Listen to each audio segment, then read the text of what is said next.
So I turned 30, and I don't know if I'm having a revelation or a crisis or just a really excellent week. But I feel like sitting down and talking about it. And this isn't a 30 under 30 success story, not at all. This is more like 30 under a blanket and with some thoughts. So, if you're in your 20s or your 30s, or if you're just like rambling videos, welcome. Let's talk. There's always this weird cultural thing about turning 30, especially for women. It's like a cliff you fall off of, and either you have it all together and you can pull out your parachute, or you're a total failure and you splatter to your death. Well, I want you to know, and I think it's neither of those things. I don't feel ancient and I don't feel like I've missed my shot, but I definitely don't feel like I have it all figured out yet either. And that's a very interesting contrast to what I was feeling like when I turned 18, when I turned 21. At that age, I felt like I knew everything and no one could tell me anything because I had the world at my feet and I just was the smartest person alive and I knew everything and there wasn't anything I could learn anymore. And now that I have turned 30, I feel like there is so much I don't know and there's so much more for me to learn, and that's very exciting. And I also feel much softer, more intentional, a little more me than I've ever felt before. So let's get into everything that I've learned so far. So first off, it's okay to grow out of people, grow out of places, grow out of dreams. You don't have to pick your people, pick your places, pick your goals and stick to it for the rest of your life. You change. Time changes everyone. Time changes everything. And so that also means that sometimes the people we loved and the people that were our best mates just don't align with us anymore, and that's okay, that's fine. You will find new people, and sometimes the people that you've had will stay with you forever.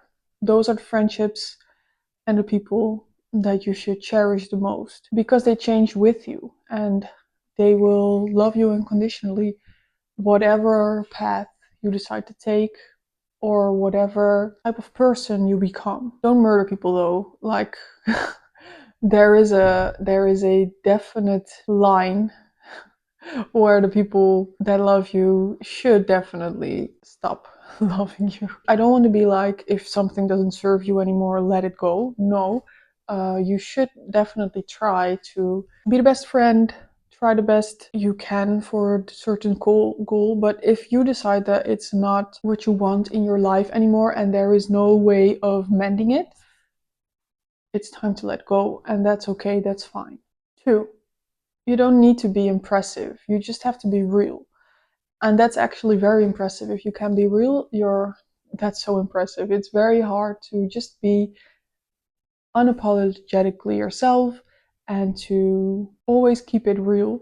And the thing about not always having to be impressive is really important to me because I have a problem always needing to be impressive and always wanting to impress people, even though it's not even that deep. For example, I used to like baking very much, and this goes into if it's good, it's fine to let things go.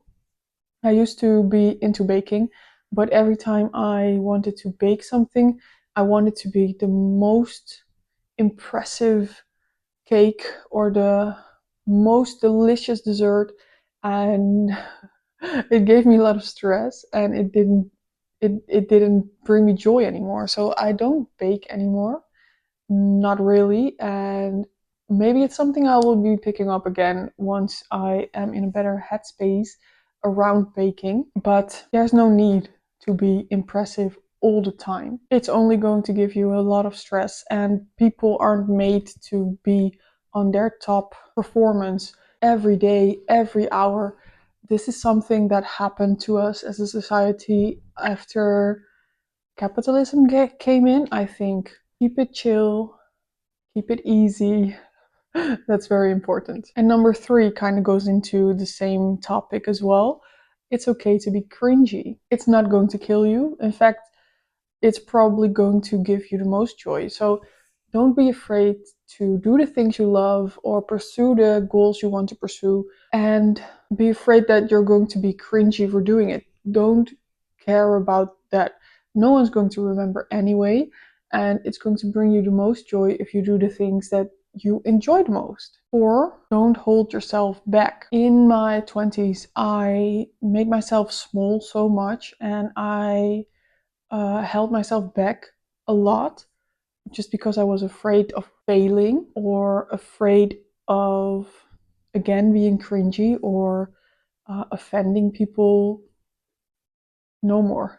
In my 30s, I'm not going to hold back anymore. I'm going to go for everything that I want to go for. And 5, take care of your spiritual and mental health. I found that finding something that I can find meaning in has really helped me become more confident and more or less depressed. And it's giving me so much peace and quiet and rest and a feeling of just a deep peace. And I would really recommend you to pursue any spiritual path that you might have been thinking about. And maybe it's not the path for you, but then at least you know and you can move on to the next one. And again, don't be afraid of what people might think. That's the most important thing that I've learned in my 20s. Don't be afraid of what people might think. People are going to think them anyways, and they will also forget them pretty quickly. So, yeah, those are the lessons. Main lesson, don't care about people. Well, don't care about what people think about you. Okay? Now, I'm still figuring things out as well, of course. I think you're going to be figuring things out for the rest of your life. That's probably what life's about, figuring things out. But I still don't know what I want to be when I grow up. Well, I kind of do. I do. I do know what I want to be when I grow up, but I still don't know exactly how to get there. I'm still figuring out how to say no without feeling guilty about it. I'm still trying to figure out how not to overthink things. And I'm still trying to figure out how to let people help me when I need it or ask for help when I need it. And to know when that time has come. And I think there's magic in not knowing at all. I think it's the most beautiful thing not knowing it all. And I hope I never again think that I have everything figured out. And I'll never think that I've learned everything, because that's the point where you stop growing. And life is about growth. Now, in my 30s, I'm excited to pick up new projects, pursue my dreams, and not hold back in that.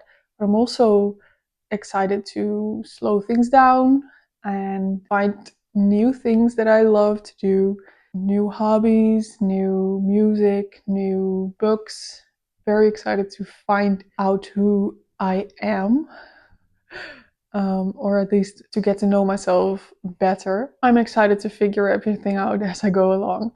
So let me know, how did you feel when you turned 30? Or if you're going to turn 30, how do you feel about the impending doom?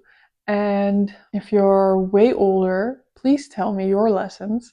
If you're way younger, please tell me if you think you have everything figured out. And I'd love to know what's next for not only myself, but for you as well. Thank you so much for being here and listening to my rambling about being 30. Please like and subscribe if you like this and want to see more from me. And I will see you in the next one. Bye.